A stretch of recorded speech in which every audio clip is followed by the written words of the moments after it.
Welcome to Marketing Happy Hour, a weekly podcast helping marketing professionals and entrepreneurs build better strategies and hit career goals. I'm Cassie. And I'm Ally.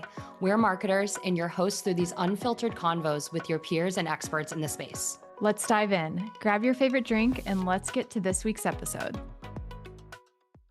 Ally and I are back from California. We are tired, but our cups, I think, are pretty full just in terms of how much fun we had. We'll kind of touch more on this event that we attended here in a minute, but it was such a great time. I loved being able to experience D23 with you, Ally, and just be a part of the Disney fandom on a deeper level. It was amazing. Oh my gosh. I actually think I'm feeling like some depression, like Yeah. coming back home. The energy from the event was electric every single day. And the people, the activations, the storytelling, the community on a scale that I think both of us have never really experienced before. And it was just incredible. It was such a delight to be there, truly. Yeah, absolutely. So we'll kind of set the stage for today's episode. So we're going to be talking about our experience at D23, the ultimate fan event for Disney. And this event, just kind of in a nutshell, so it happens every other year in Anaheim. And for the last, gosh, do you remember what year it started? It's been, Someone said like a little over 10 years. I think it's been a long time and it's yes. evolved in sort of what it is, but I believe it's been at least 10 years. Yes. Okay, so I just looked it up. 2009 was Okay, the first expo. just So about. since 2009, I believe it might have missed one of the COVID years, but since then, they have put on this event every other year. And kind of in a nutshell, just so you're aware, it has a large expo space, so a lot of the different, Disney partner brands as well as licensees go. They put up these elaborate, insane booths. You're able to experience these brands firsthand. For example, we saw booths from Lucasfilm, Marvel, Little Words Project, Crocs, Disney Plus and Hulu, etc. It was insanely massive. And then the other thing that they do is they have a lot of different panels as well. So you can go and learn more about Disney history or different niche categories of the business. And then they have these big showcases throughout the weekend where they announce new films, television shows, new park projects. And then they also induct new people to be Disney legends. So this is pretty much the highest honor you can receive from Disney. This year, they inducted the Jonas Brothers, Anne Hathaway, Lin-Manuel Miranda, etc. And so this is the place to be if you are a Disney fan. Like, it is the ultimate event for you, and it is so much fun. So we're going to talk all things marketing takeaways, just things that we learned about business through this event. But again, I am also feeling the post D23 sadness. I love this event so much. I was honored to go 2 years ago and now this year, and it's one of my favorite things I've ever done in my entire life. And so anyone listening that we just shared all of those different pieces with, you can now imagine why we are so tired. I'm not Yeah. even sure we saw the entire show floor. Like I No. feel like there are areas that we weren't even able to see just with the scale of this convention center and the scale of the booths. Yeah, it was incredible. Yeah, absolutely. So, Allie, I want to kind of tap into a few different categories here today in the conversation. We'll talk about experiential marketing. I think this is one that we've discussed a lot recently on the podcast, is just how can you invite consumers in to experience your brand firsthand? What are some different ideas that we took away from that? The other category I want to talk about too that Disney's really tapping into lately, especially with the hiring of Bobby Hundreds in the last year, is just merch and how that is also a marketing signal. And then I want to talk a little bit more about those showcases I mentioned and how it was probably the world's most produced press release and why that works and what we found from there. And then there was a great panel that I personally attended, and it talked a lot about storytelling. So, and we love storytelling on this podcast. So, we're going to talk about those learnings as well. So excited to dive in here. I think starting with experiential, a couple of things that stood out to me were the creativity of some of the Disney partners that were there. So think like the Loungeflies, the Crocs, and some of those kind of more licensed brands I would consider, right? They're kind of like licensees of Disney product and Disney stories. Their creativity on the floor completely blew me away in terms of the way they were able to connect things that were going on with their product and their business to Disney stories that resonate with fans. And I'll use Crocs as kind of an example here. They had essentially limited time exclusive Crocs for Cars 20th anniversary. And if anyone is not familiar, they do produce a Lightning McQueen Croc that was like a very big seller a few years back, and it sold out continuously. And they have now kind of evolved on that strategy given the excitement and desire from consumers for different characters in cars. So not only do they have the Lightning McQueen Crocs, they now have Ramon Crocs, they have Doc Hudson Crocs, and they're continuing to kind of build on that. And I feel that their creativity with the booth, and I'll just kind of visualize it for you, actually looked like a racetrack. So even if you were standing in line and kind of waiting for this moment to exclusively shop these Crocs, you had kind of activations throughout. And they were also giving out Disney specific gibbets, which are those little pins that you can essentially put in the Crocs to help kind of keep you excited while you were waiting in line. We'll talk about line culture here in a minute, but that sort of exclusivity of being able to buy a pair of Crocs, particularly the Ramones Crocs, which were released at D23 over a month in advance of them going on sale to the general public, it creates that exclusivity and that limited time kind of urgency. And I just loved the way that they kept fans engaged even as they were standing in line. That stood out to me in terms of their creative thinking of how to keep people engaged, even with large crowds. Yeah, you mentioned the line culture. This place definitely had a ton of line culture. A couple things that I noticed that kind of caused these lines. One was a really awesome experience. So people waited in line to walk through any of the booths that had a really cool activation inside. For example, we'll talk more about Marvel in a minute, but they had a really awesome booth. It's just kind of this walkthrough experience. And then, Pixar always had a long line, Avatar was another one, and so those were all experiential based. People wanted to walk in and take videos and photos, post on social media of what that experience was.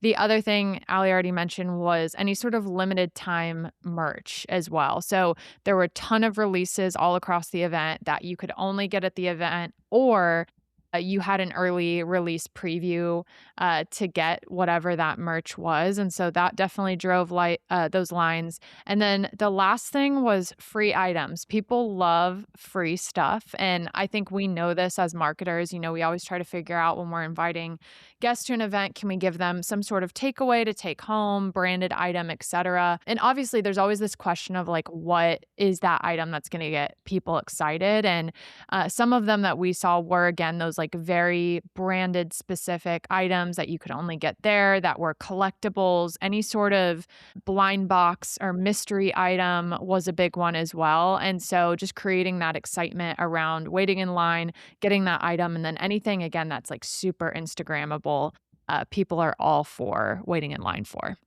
Totally. And I'd also say, like, circling back to Marvel, they were able to use their space as an opportunity to promote upcoming projects while making fans a part of the story. So when we think about fan engagement, you essentially became part of the TVA, and anyone that's familiar with Marvel will know what that is.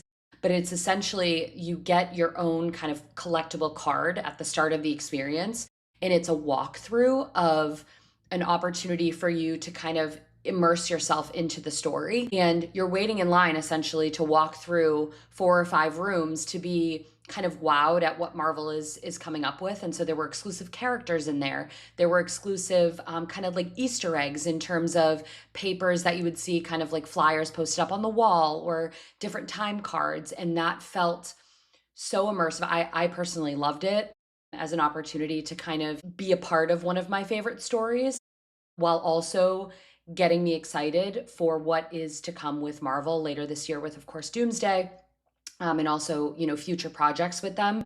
Additionally, Marvel gave away an exclusive comic, which I like am framing, by the way. It was so cool to be able to receive that. It is something that you can only receive at D23 and was of course centered around Doom, which is, the latest villain in the sort of universe of it all. And so I felt from a fan engagement standpoint, I think Marvel did that really, really well amongst other booths, but I think they stood out to me for sure. Yeah, and I think with that, it's tapping into these different categories of engagement and extending the conversation after people go home. So, like your point about the comic, for example, it's like, okay, I walk through this booth. So I'm capturing content of the experience at the event. Then I'm taking this comic home. I'm showing it to friends and family. I'm reading it. I'm framing it in my home. I have mine framed from 2 years ago as well, just because they're so incredibly cool. And so I think again, it's thinking about like what is that holistic experience for guests both at the event and after the event. And I find that really interesting how a lot of these brands kind of did that. Obviously, the other thing that I want to mention as well is not every booth had this, but there was definitely a lead capture conversion point for a lot of these businesses too. So I think these events are a really good opportunity to engage fans online after an event too, and really personalize these experiences via email or SMS or however you want to engage fans. And so I always like to think about that too, in addition to all these different elements. But some of the different brands that I definitely want to shout out in terms of just production at the event is Loungefly did a Loungefly Pier where they had different boardwalk style games in addition to shopping. Again, limited time products. You already mentioned Crocs. They had these limited time drops as well. Pandora had exclusive D23 mystery charms. It was very shareable. So again, like the themes around this event is exclusivity, limited time, Instagrammable, etc. And so I think those are some different categories that if you're working on or planning events, how can you create an experience that taps into all those different categories? Yeah, and the last thing I'll mention before we move on is also thinking through the surprise and delight of it all. I think Mhm. there were a few booths that had this opportunity, whether they were giving away something as part of an activation to a fan that, was in line, that was exclusive. They were just doing, I think there was a lot of surprise and delight, particularly with free items, but also taking that moment to pick someone specifically to give that to and kind of have that moment where maybe they didn't enter or they were just waiting in line and they received an item that kind of made their whole weekend, right? And even that kind of surprise and delight also kind of furthered that community feel and opportunity to connect with other fans, which I loved. Yeah. There's 2 other booths I wanna kind of touch on here for a moment. We always talk about how can we humanize brands and peel the curtain back. I think fans, especially of these brands that have such loyal audiences around and always wanna know the nitty-gritty and every single detail about a business, get excited about. So, mm Imagineering, which for those who don't know, Disney has this category of the business called WDI or Walt Disney Imagineering. They are the team behind projects in the parks, on the cruise lines, pretty much everywhere throughout the business. And so they had their own booth where they talked a lot more about these projects within the theme parks that we know and love. And so you walk in there and you see models of new experiences they're building at Walt Disney World or Disneyland, Shanghai, etc. And so I think this is just another example that peeling the curtain back again works. Like, how can you invite people into a story on a deeper level? How can you give them access to meet the people behind a project, to hear their personal stories? Again, they had Imagineers on the floor, like willing to talk to you and share, and you can ask them questions. And so I think it kind of lowers the veil of these like massive brand projects that we see and it feels very big and like we can't have access to it, but they made it very accessible. The other thing that they did is post announcements on Saturday night. They unveiled even more details in the booth so you could go back the next day and see another model or another visual example of something they talked about the previous night. So everything is very connected and they gave people more to do throughout the weekend that wasn't there available on Friday, for example, which I thought was really cool. That and then also the sort of sessions that were happening inside the booth as well. So there was a stage inside the booth that you can just imagine the scale at that, to be able to even fit a stage in.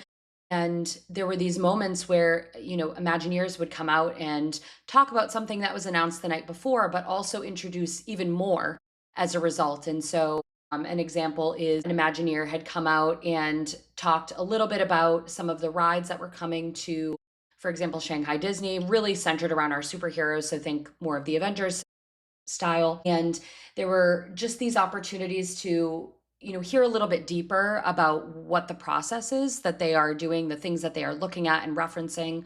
A lot of imagery and just opportunity. Again, Cass, as you mentioned, like that access that you wouldn't get anywhere else other than this event. And I think that that word access like really sticks out to me from a marketing perspective. When you're thinking about that sort of online to offline community that we've been talking about a lot lately, and ensuring that there's a way to also kind of bring that online. And I will shout out the social teams at Disney. I think they did a wonderful job all weekend for those who were not actually in the room, to be able to give them the opportunity to also experience it while maintaining that exclusivity for D23 members as well. The booths were incredible. The last one I'll just quickly mention is Disney Plus and Hulu did this whole pin activation where you had to take photos at 4 different booths. They had booths on American Horror Story, Mall, all these different projects Percy that they've Percy Jackson, Jackson. Simpsons, yeah. Yeah, you could go around and take these really fun photos. They'd give you a stamp, and then after you got 4 stamps, you got a mystery pin pack, and so again, it's kind of combining all these different elements we talked about, like activation plus mystery plus exclusive item. It was really well done. And overall, I think we just saw that the activations that performed the best in terms of like how excited fans were not just a photo op, not just shopping, but kind of a combination of the two, or mostly activation with fan engagement. And so I think that's a really good way to just create memorable moments for fans and get them excited to experience your product after the fact. And so we had a lot to take away from these booths. It was awesome.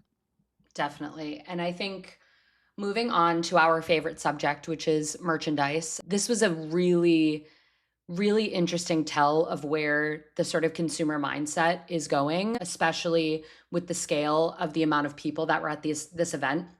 I think merch in general is just such a clear marketing signal for us right now. And it got me really excited to think in my own world, in my own work, about how we can be more intentional about merchandise strategy and thinking through that sort of exclusivity and time bound opportunity to get merchandise as a consumer and get exclusive merchandise and dated merchandise and things that are collectible, things like that. Even as we were discussing this sort of notion of how well Disney understands its core audience. And while this event is mainly, for that sort of top 1% of a Disney fan, I do also think there were opportunities for more generalized, Disney fans to take part in the merch culture and this sort of like moment that D23 created. Yeah, I also want to just share a specific example as well.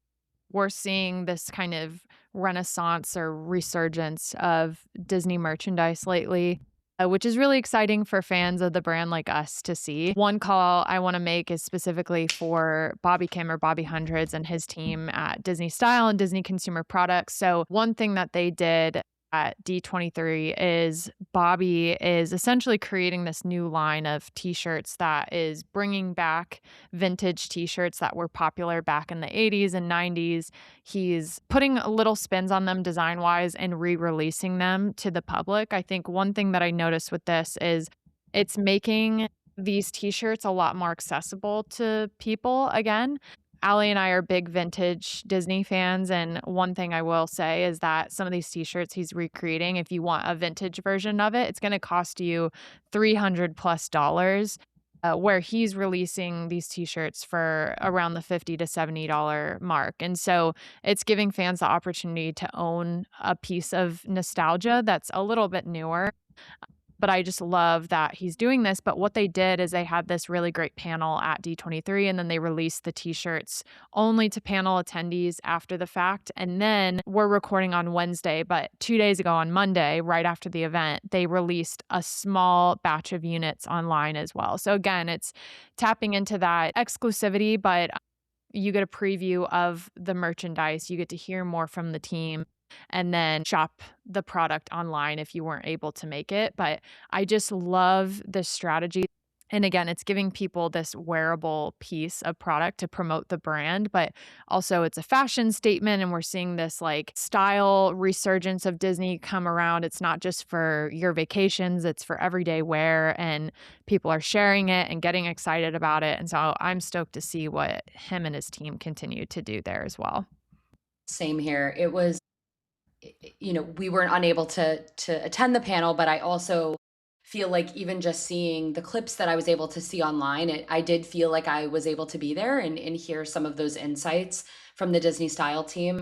So just really want to shout them out. That I think that strategy was probably my favorite of the weekend in terms of the way that they were able to connect with the audience.